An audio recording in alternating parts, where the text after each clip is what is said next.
pada hari ini kita dapat berkumpul di Gedung Smesco pada acara peluncuran kemitraan inklusif untuk UMKM naik kelas.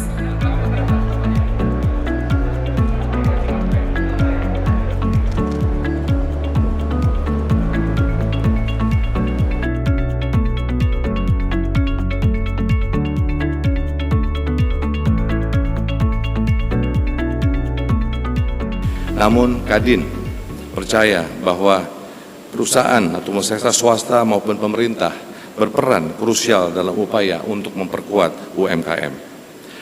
Kami bermaksud dengan adanya gerakan ini, yang ini adalah suatu awal gerakan dari perusahaan adalah bagaimana kemitraan inklusif atau pendampingan melekat pada UMKM termasuk petani dan juga nelayan di seluruh Indonesia. Dengan demikian, bagaimana peran sebuah perusahaan adalah melakukan transfer pengetahuan, teknologi, memperluas akses pembiayaan, memberi bantuan distribusi hasil pertanian, dan membuka akses pasar, baik nasional maupun ekspor.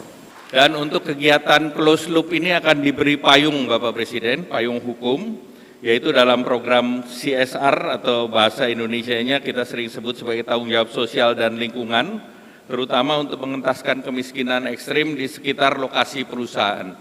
Dalam revisi peraturan pemerintah nomor 47 tahun 2021 akan diatur agar CSR itu di lokasi sekitar di mana usaha itu berada. Dan radiusnya kami sedang hitung Pak, minimal di kabupaten kota di mana lokasi usaha itu ada, atau kalau bisa kita diperluas lagi.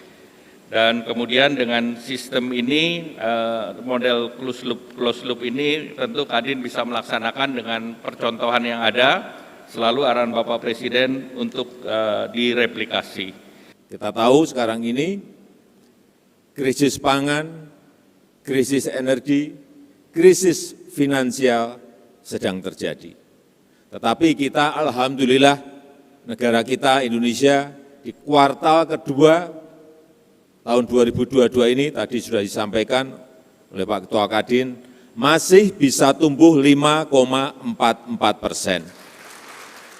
Kuncinya kita semua harus kompak, kita semuanya harus bersinergi, kita semuanya harus memiliki perasaan yang sama. Karena yang kita hadapi adalah sebuah tantangan yang tidak mudah. Kompak, sehingga perlu yang namanya Indonesia Incorporated, yang besar, yang menengah, yang kecil, bekerja sama, berkolaborasi bersama, menyelesaikan persoalan-persoalan yang ada di lapangan secara konkret dan nyata.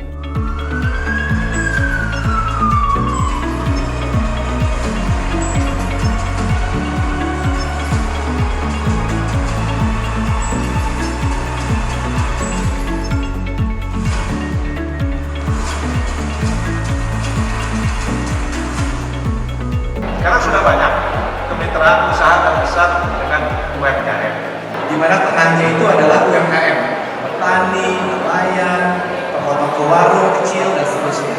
Bank akan berebut untuk ngasih kredit kepada UMKM yang memang sudah bagus itu tadi.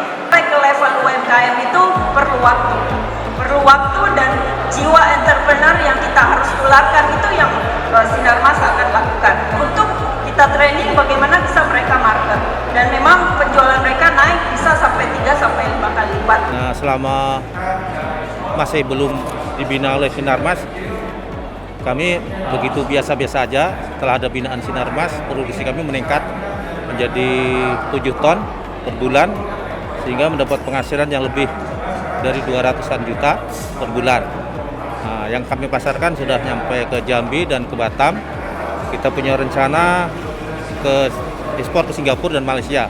Ini kan juga sesuai arahan Bapak Presiden, jadi tidak sebisanya yang bisa produksi lokal ditingkatkan produktivitasnya, tidak perlu impor lagi nanti. Nah, ini yang kita sedang terus kita dorong. Nanti setelah G20 mungkin nanti mau dikumpul juga nanti kepada para pengusaha supaya lebih menyeluruh lah, dan kita terus momentum ini kita dorong terus supaya gerakan nasional ini, namanya gerakan nasional toh, dan gotong royong ini, nilai-nilai ini harus kita terus lestarikan.